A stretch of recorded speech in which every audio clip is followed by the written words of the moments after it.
2009 সালের 25 এবং 26শে ফেব্রুয়ারি কেন হয়েছে, কারা করেছে?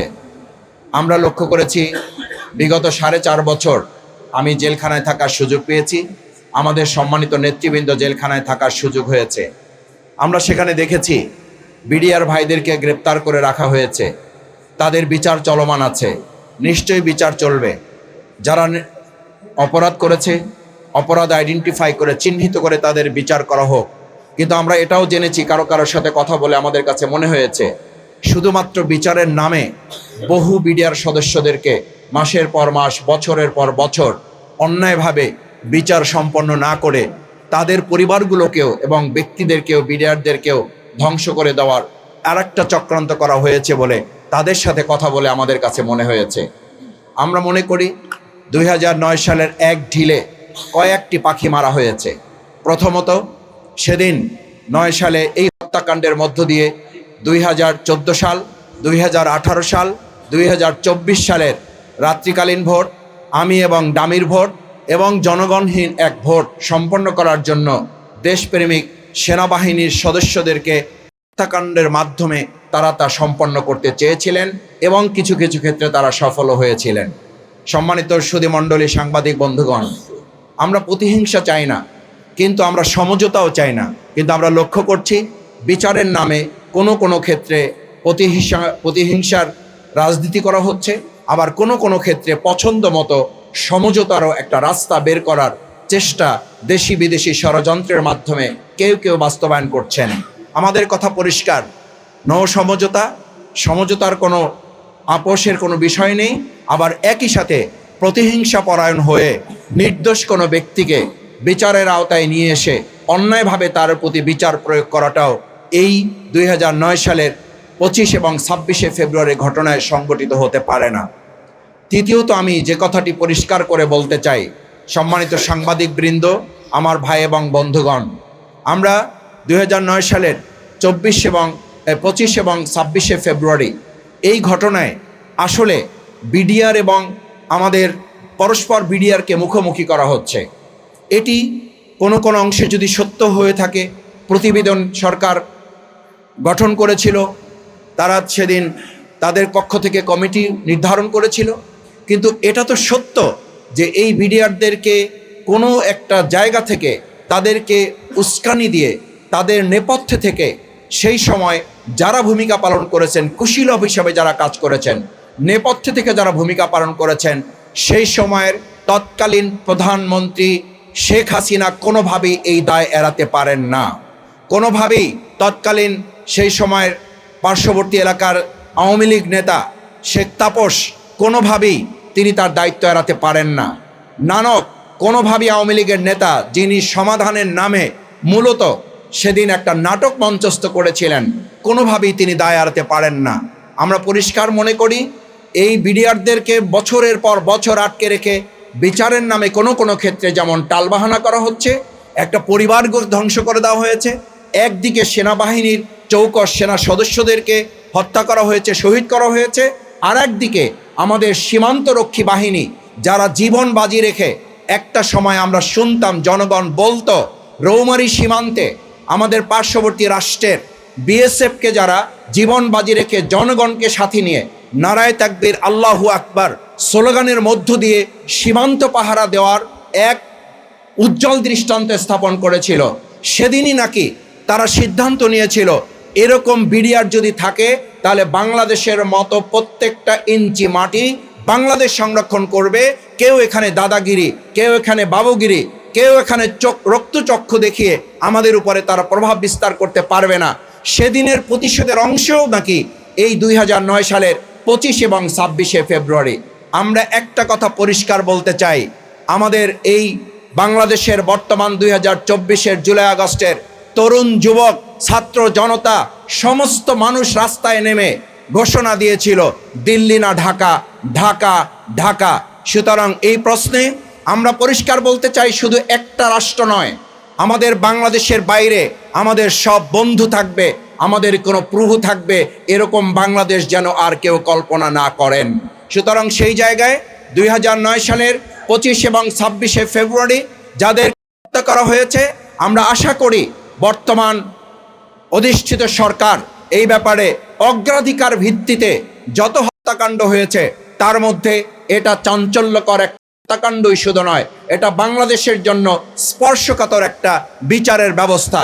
সুতরাং বর্তমান প্রধানমন্ত্রীর কথা যদি সত্য হয়ে থাকে এবং তিনি যা বলেছেন তা যদি দেশপ্রেমের জায়গা থেকে বলে থাকেন, তিনি তার শপথের জায়গা থেকে বলে থাকেন, আইনের শাসন তিনি কায়েম করবেন, যে ৩-৪টি মূল কথা তিনি বলেছেন তার প্রথম পয়েন্ট ছিল আইনের শাসন তিনি কায়েম করবেন।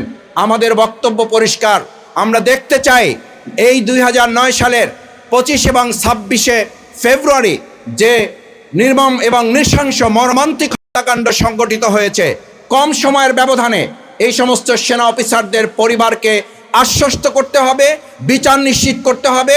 বিচারহীনতার সংস্কৃতি থেকে আমাদের বাংলাদেশকে বের করে নিয়ে আসাই হবে আইনের শাসন কায়েমের প্রথম ধাপ।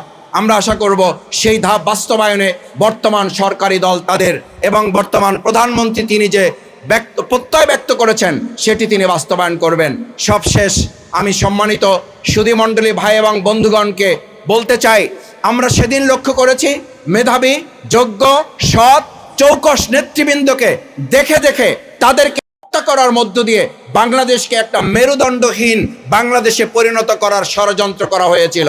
তদানীন্তন প্রধানমন্ত্রী এবং সেনাপ্রধান এরা উভয়েই হত্যাকাণ্ডের সাথে জড়িত।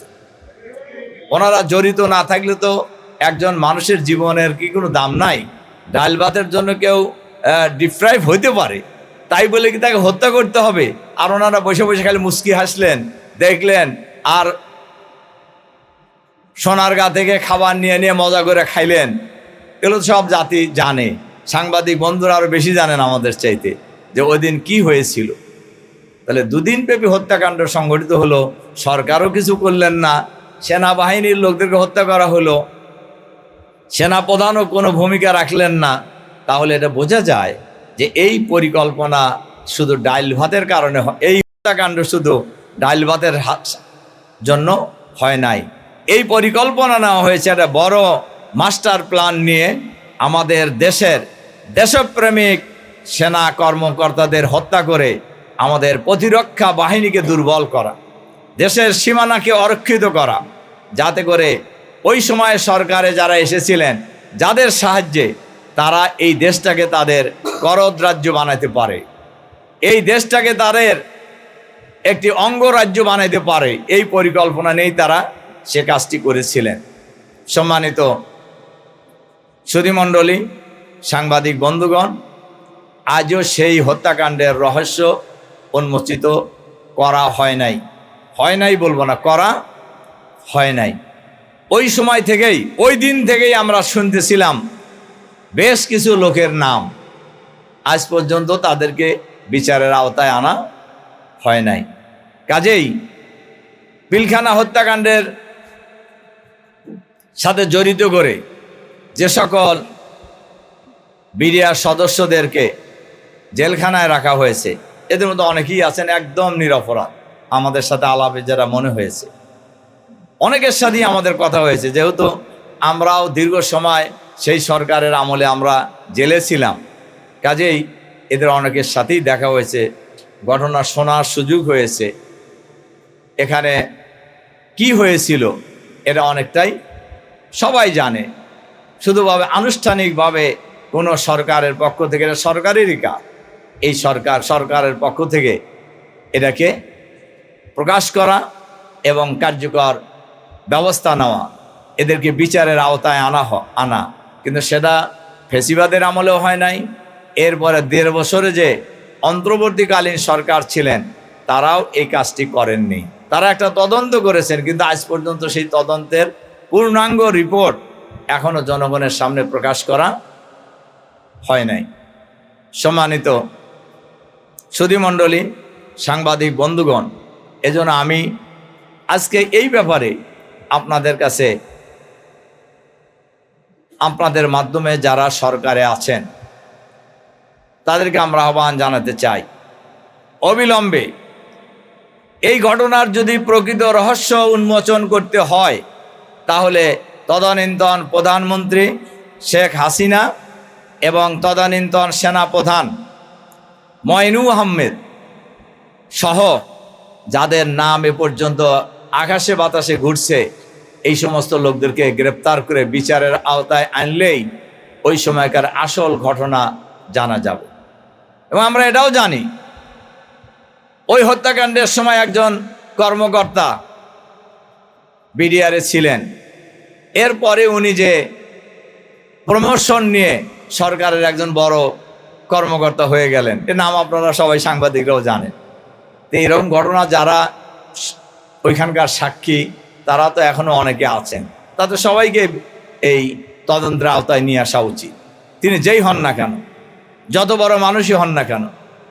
সম্মানিত সুধীমণ্ডলী, সাংবাদিক বন্ধুগণ, তাদের মূল পরিকল্পনা ছিল দেশপ্রেমিক সেনা কর্মকর্তাদের হত্যা করে আমাদের দেশের সীমানাকে অরক্ষিত করে ফেলানো। এবং সেই পরিকল্পনার অংশ হিসাবেই কিন্তু জামাত ইসলামের তদানীন্তন আমির, সাবেক সফল দুর্নীতিমুক্ত মন্ত্রী মাওলানা মতিউর রহমান নিজামী, জামাতের সেক্রেটারি জেনারেলের সফল দুর্নীতিমুক্ত মন্ত্রী আলী আহসান মোহাম্মদ মুজাহিদ সহ জামাতের 11 জন শীর্ষ নেতাকে একইভাবে নৃশংসভাবে বিচারের নামে তামাশা করে প্রহসনের বিচার যে করা হয়েছে, জামাত ইসলামীর নেতা এটিএম আজহারুল ইসলামের রিভিউ রায়ের সুপ্রিম কোর্টের ফুল বেঞ্চ একটি রায় দিয়েছেন। এই বিচার প্রক্রিয়াটাকেই অবৈধ বলে তারা ঘোষণা করেছেন এবং অনেক কথা বলেছেন, আপনারা জানেন। কাজেই নৃশংসভাবে প্রায় 11 জন নেতা কর্মীকে কাউকে ফাঁসিতে ঝুলিয়ে হত্যা করা হয়েছে, কাউকে জেলখানায় নৃশংসভাবে করা হয়েছে, কাউকে মৃত্যুর মুখে ঠেলে দেওয়া হয়েছে। সম্মানিত সুধীমণ্ডলী, সাংবাদিক বন্ধুগণ, তাদের পরিকল্পনা ছিল দেশের সীমানা অরক্ষিত করা, দেশকে করদ-রাজ্য বানানো, দেশকে ইসলাম শূন্য করা। এ কারণেই জামাত নেতৃবৃন্দকে তারা হত্যা করেছিল। কিন্তু তাদের সকল পরিকল্পনায় ভুল প্রমাণিত হয়েছে। মানুষ হত্যা করে কোনোদিন এজেন্ডা বাস্তবায়ন করা যায় না। যারা বাংলাদেশকে ইসলাম শূন্য বানাতে চেয়েছিলেন